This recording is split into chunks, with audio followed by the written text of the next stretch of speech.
Damon Gamo, I'm the Director of Regenerating. I don't think that was me.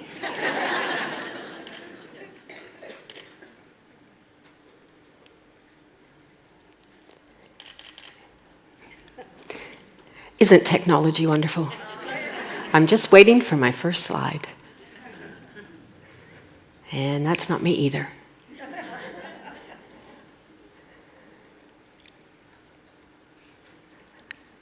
Anyway, I'll get started. Maybe they'll come in as I'm talking. 23rd of April, 1998. I'd had some unusual symptoms that had lasted for months. And on that day, I was heading to a neurologist's office to get results from a whole bunch of tests that he'd sent me to.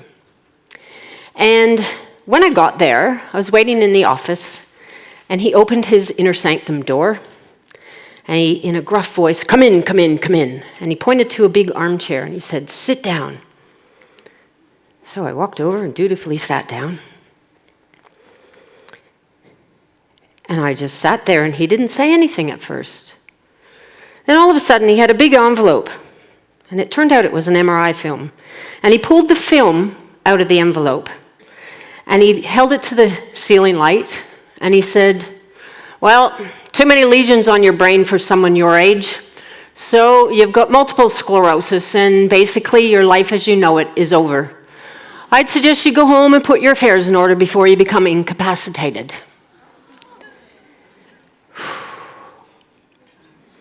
That day, I felt like I'd been hit by a bus.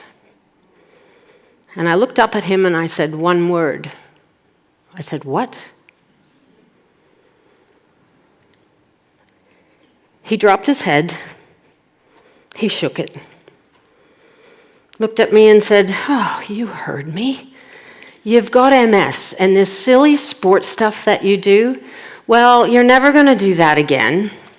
And you're going to have to quit work and go on a whole bunch of drugs. And to be honest, I don't have time for you as a patient. I've got enough people with MS to deal with, so go home and, see your own GP. He'll look after you." With that, he put the film back in the envelope. He turned his back to me, walked to the door, opened it, looked at me and said, "Hurry up. I've got people waiting."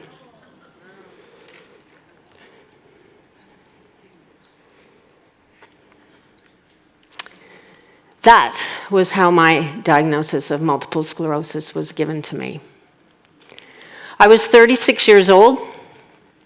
I'd been in this country 4 years. I'd been married for 3. We had just bought a house the year before. And the only thing that was going through my head that day was one word, and that was the word incapacitated. Now, I was going to the very dark side of that word that day, and I was thinking worst case scenario, completely bedridden, unable to do anything for myself, and reliant on somebody 24/7. That's what I thought my life would be like. But I'm here to tell you that you can overcome adversity, change, and find happiness in life no matter what you go through. And it's really simple. You notice I didn't say it was easy, but it's simple. Now, most of you here would have heard bad news in your lifetime. And many of you might have a hard time dealing with adversity in life. And I'm hazarding to guess that most of you don't like change, just like the rest of us. But I'm hoping that I can show you that anything is possible. So it took me about 6 months to come to terms with the fact that I'd always been healthy, and now I was living with a progressive chronic illness. And it took me probably a couple years to realize that I had a force within me that could help me overcome anything. Now, when I talk about force, I'm talking about being fearless and believing in yourself, because you can attain any goal or dream you want. Being original, because your uniqueness creates magic. Reframing your thoughts to build your resilience. Having the courage to take a chance on change. And last but not least, embracing the positives in life. Now, today I'd like to talk to you about two of those, because otherwise I'd be talking forever. And the first one that I'd like to talk to you about is reframing your thoughts to build resilience. Now, I want to take you back. I was 7 years old. I watched my first Olympic Games ever, the 1968 Mexico Games, and I was mesmerized by the gymnasts. My mom had me doing gymnastics from the age of 4, and I loved it. I cartwheeled everywhere. And all of a sudden, I saw these women doing these amazing things on our black and white TV. And right then and there, I had a goal and a dream of being a gymnast for Canada at the Olympics. Now, this is not the body of a gymnast, but I didn't know that at 7. So at 9, yes, that's me. Please don't ask me to try and do the splits, because if I got down there, I probably would never get back up. But at 9 years old, my best friend Sharon and I, we decided we were going to try out for an elite gymnastics club. And that day, her mother was driving us to the tryouts. I was so excited. I remember pulling up outside the venue. I jumped out of the car and I literally ran through the front door, up to the table, and I said to the lady, "I'm here for the tryouts." She's like, "Okay, relax." I thought this was the start of my dream. So she checked my name off the list, and she pointed to a lady at the other wall, and she said, "Go see her." So I dutifully went over, and she abruptly put me against the wall and took my height. And then she pointed to a set of scales on the floor, and she said, "Stand on those." So I did. And in a big, loud, booming voice, she said, "You're too fat for gymnastics. You can't come in." That was me at 9. My dreams were crushed in that split second. The worst part about it is I had to wait outside for my friend Sharon, who was a little pixie girl, to do her trials. That was the longest hour of my life, trying to hold back those tears. When her mom drove us home, I remember pulling into their driveway. I jumped out of the car, ran the 2 doors down the street to my house, ran in through the back door, slamming the door, up 4 stairs, down the hallway, into my bedroom, slammed the door, and dove face first onto my bed and promptly burst into tears. I could hear my mom coming down the hallway, probably to give me hell for slamming doors. And as she walked into the room, she saw me absolutely in guttural cries, and she sat down on the bed and she pulled me up and she said, "Oh, what's the matter?" And she had her arm around me, my head was in her chest, and through my tears I was like, "I'm too fat to do gymnastics, they won't let me do it." And she grabbed my shoulders and she held me up. And she gave me 2 really good pieces of advice that day that I've carried over the last 52 years and used quite often. The first piece of advice is she said, "Carol, in life, don't ever let anybody tell you what you can and can't do."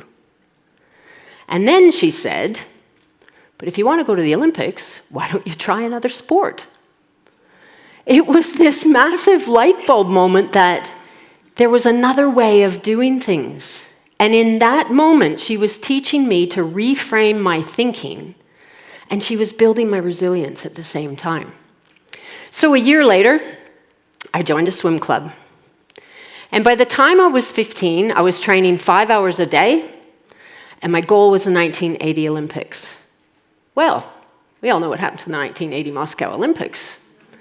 Most of the Western world boycotted it. Canada was one of those. Another dream dashed. But my mom's idea came to my head to rethink what I wanted to do. So I really thought outside the square this time, and I joined the Toronto Police Force to a whole new life. But I've been able to use the way my mom taught me about rethinking things in every aspect of my life. You know, by 2001, I was in a wheelchair full-time with my MS. And I had a lot of people who would say, oh, geez, Carol, I'm so sorry about your MS. But you know what? It's not what you see, it's how you see. And where other people saw loss, I saw opportunity. Because without setbacks and failures in life, we'll never have success. So I want to say to you, what dreams, what goals do you have that you feel you can't reach? You can. You just have to rethink how you're doing them and the goal that you want. The second one I want to talk to you today about is embracing the positives in life. So the date was September 1st, 2021. Yes, just last year. I found myself as a 60-year-old, just giving my age away, in Tokyo at the Mount Fuji Speedway, where I was competing in my third Paralympic Games. 2 days before, I'd won a silver medal in the women's T2 time trial on the road. And I was preparing that day for the road race, which, to be honest, I don't really like doing road races. There's too many variables and too many other people who can do the wrong thing and things go wrong. But I was the reigning Paralympic Gold Medalist, and I really wanted to win this. We had trained for hot weather. Unfortunately, that day at Mount Fuji, it was 16 degrees and it was pouring rain, and torrential at times. But we started the race and I took off. There was a massive downhill in the first 200 meters. And so I took off, stamping my authority on the race. I wanted to be ahead of those who aren't real comfortable going downhill. Now, I don't ride a normal bike. I don't ride two wheels. I ride on three. And I like to tell people it's like a little kid's tricycle on steroids. And they're very hard to ride. They've probably given the hardest thing for somebody with no balance to learn to balance on. But I took off down the hill because I knew the other girls weren't good at downhill. They caught me on the uphill. They're all about half my age. But we settled into the race. 9 minutes later, the Canadian girl, who I know seems to crash quite often, was in front of me, 2 riders ahead of me, a German in between us. And we were coming down a hill at about 60 kilometers an hour. And there was a slight bend to the right. And I watched her crash. And as I hit the brakes and I slid, I knew right then and there I had nowhere to go. I hit the back end of the German girl and shunted her out of the way. There was a choice word that came out of my mouth very loudly at that point. And as I hit Marie-Eve's trike, I flew over top. And hitting the road at about 45 kilometers an hour. But as I was flying through the air, I kept thinking to myself, don't try and stop yourself. Just roll with it, roll with it. And I did. And as I lay there, which I thought was a couple of seconds, taking stock of, okay, is anything broken? Can I get up? I was like, I'm getting up, I gotta finish this. But I was also thinking about my family and friends who were watching worldwide, and I wanted them to know I was okay. I had to get up. I figured I could get up, get on, and catch them and still win. Yeah, little did I know, I'd actually been lying on the ground for over a minute. And I was stopped for 3.5 minutes because I'd smashed a wheel and they had to replace the wheel. But I didn't know that at the time. So I jumped on and I'm going and I'm thinking, yep, just got a bit of blood running down me. That's okay, bit of skin off, won't hurt, that'll grow back. But as I'm starting the 3-kilometer climb to the start-finish line to do the next lap, I found my left rib area was sore. And then it was getting hard to breathe. And I ended up pulling off. Now, I got transported by road ambulance to a hospital that day. And not only did I have quite a bit of skin off, but I had a punctured lung. I then spent the next 6 days in a Japanese hospital.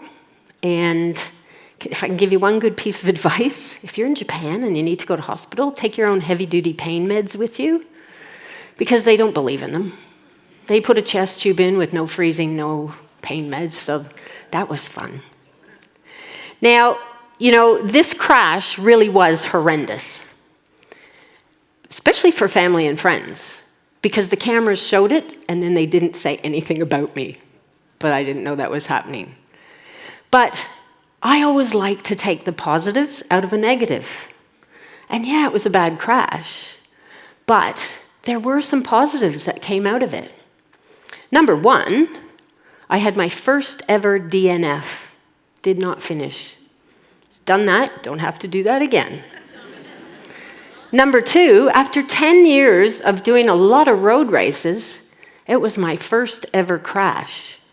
And I didn't break anything, even though I'm told I have osteopenia. So go figure that one out.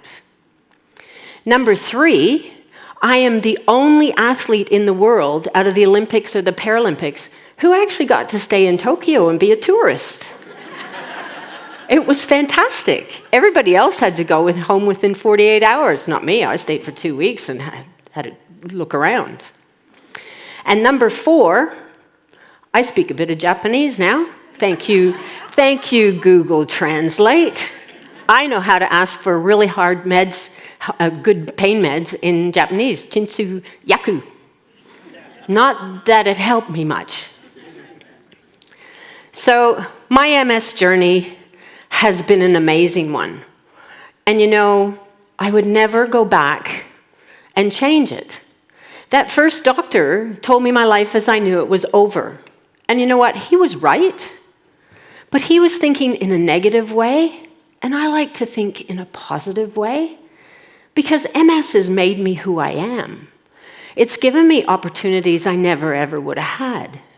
It's taken me from being a swimmer in Canada to a rower, which we haven't talked about for Australia right after swimming, to a cyclist, to a Paralympian 3 times, traveling the world, to becoming an author twice, and now to speaking. And I wouldn't be here if I hadn't been diagnosed with MS.